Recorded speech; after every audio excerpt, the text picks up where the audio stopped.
คนทำอาหารแล้วคาเฟ่ตรงนี้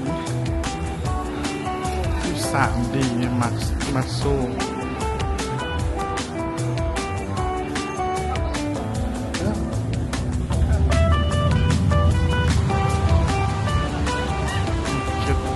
ว่าคนมากหลายเลย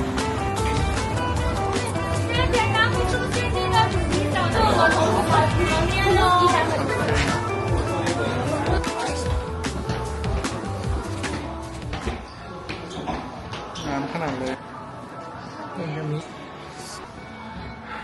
งามขนาดเลย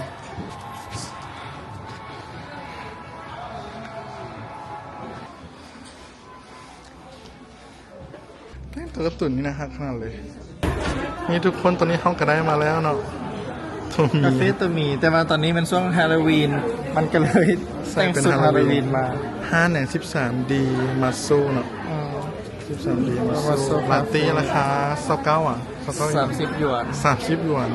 339 90,000เนาะตัวละ90,000 กีบแซ่บบอเซียมมึงดู